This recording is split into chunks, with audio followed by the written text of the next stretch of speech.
பிரபல சீரியல் நடிகை நந்தினி தற்கொலை செய்து கொண்ட விஷயம் தான் பலருக்குமே அதிர்ச்சி ஏற்படுத்தினுச்சு. இந்நிலையில தான் அவங்களுடைய தற்கொலைக்கான காரணத்தை ஒரு கடிதம் மூலமா வெளிப்படுத்தியிருக்காங்க.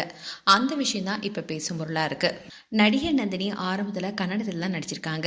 அந்த சமயத்துல பெங்களூர்ல தான் வசிச்சுட்டு வந்திருக்காங்க.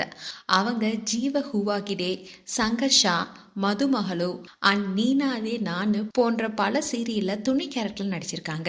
அவங்களுடைய நடிப்பு தொலைக்காட்சியில நடிகைக்கான நல்ல இடத்தை கொடுத்துச்சு. இப்படி இருக்க சூழல்ல தான் நடிகை நந்தினிக்கு கலைஞர் டிவியில ஒளிபரப்பாகிட்டு வர கௌரி சீரியல் நடிக்க வாய்ப்பும் கிடைச்சது. இந்த சீரியல்ல லீட் ரோல்ல நடிச்சிட்டு வந்தாங்க. பெரும் வரவேற்பு பெற்ற இந்த சீரியல்ல கனகா அண்ட் துர்கான்னு இரட்டை வேடங்கள் நடிச்சிட்டு வந்தாங்க. இந்த சீரியல்ல அவங்களுடைய நடிப்பு பலராலுமே பாராட்டப்பட்டுச்சு. இந்த சீரியலுக்கான ஷூட்டிங் எல்லாமே அதிகமா பெங்களூர்ல நடந்ததுனாலேயே அங்கே தங்கிட்டு வந்தாங்க. ஆனா ரீசெண்டா சென்னையில் நடந்ததுனால இந்த ஷூட்டிங்காக நடித்து கொடுத்துட்டு திருப்பும் பிரேக் அடிச்சதுனால பெங்களூர் போயிருக்காங்க. அப்பதான் அவங்க தற்கொலை செய்திருக்காங்க. இந்த தற்கொலைக்கான காரணம் என்னன்ற தகவல் இப்ப வெளியாக இருக்கு. அதாவது நந்தினி தூக்கிட்டு தற்கொலை செய்யறதுக்கு முன்னாடி ஒரு லெட்டர் எழுதியிருக்காங்க. அந்த லெட்டர் தான் இப்ப காவல்துறைக்கு கிடைச்சிருக்கு. அதுல அவங்க என்ன எழுதியிருக்காங்கன்னா, திருமணம் செய்து கொள்ளுமாறு என்னுடைய பெற்றோர் வற்புறுத்தி வந்ததாகவும் இதனால கடுமையான மன உளைச்சலுக்கு ஆளானதாகவும் அதுல எழுதப்பட்டிருக்கு.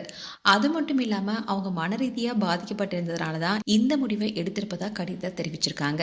இந்த கடிதத்தை கைப்பற்றிய காவல்துறையினரும் இதை குறித்து விசாரணை நடத்திட்டு வராங்க. சீரியல் நடிகை பலர் தற்கொலை செய்து கொண்டு அவங்களுடைய உயிரை மாய்த்து கொண்டது பலருக்குமே அதிர்ச்சி ஏற்படுத்தியிருக்கு. அதுலயும் முக்கியமா சொல்லணும்னா பாண்டியன் ஸ்டோர் சீரியல் மூலமா பிரபலமான சித்ராவையும் சொல்லலாம். அதே மாதிரி ரீசெண்டா கூட ராஜேஸ்வரியும் இருந்தாங்க. இப்படி பல சீரியல் நடிகை தற்கொலை செய்திருக்காங்க. இந்த விஷயம் தான் பலருக்குமே அதிர்ச்சி ஏற்படுத்திட்டு வருது. தற்கொலைங்கிறது எதுக்குமே தீர்வு இல்லை. மன அழுத்தம் ஏற்பட்டாலோ இல்ல தற்கொலை எண்ணம் வந்தாலோ அதுல இருந்து விடுபட தமிழக அரசுடைய உதவி எண் 104 இல்லைன்னா ஸ்னேகா தற்கொலை தடுப்பு உதவி மையம் போன்ற எண்களை அழைக்கலாம். அதே சமயம் தமிழ் தொலைக்காட்சி துறையை சேர்ந்த பல கலைஞர்கள் நடிகைக்கு இறுதி அஞ்சலி செலுத்த பெங்களூருக்கு போயிருக்காங்க. அவங்களுடைய திடீர் மறைவு கன்னட அண்ட் தமிழ் டிவி நடிகர்களை அதிர்ச்சி ஆழ்த்திருக்கு.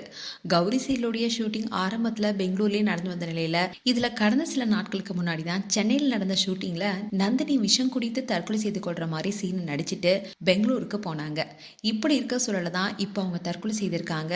இந்த விஷயம் தான் அந்த சீரியல் நடித்த சக நடிகர்களுக்கும் அதிர்ச்சி ஏற்படுத்தியிருக்கு. மேலும் கௌரி சீரியல் நடிகை நந்தினி குறித்து உங்களுடைய கருத்துக்களை கமெண்ட் செக்ஷன் சொல்லுங்க. இது போன்ற வீடியோஸை பார்க்க நியூஸ் தமிழ் கிட் சேனலை சப்ஸ்கிரைப் பண்ணுங்க. மறக்காம நோட்டிபிகேஷன் பட்டனை கிளிக் பண்ணுங்க.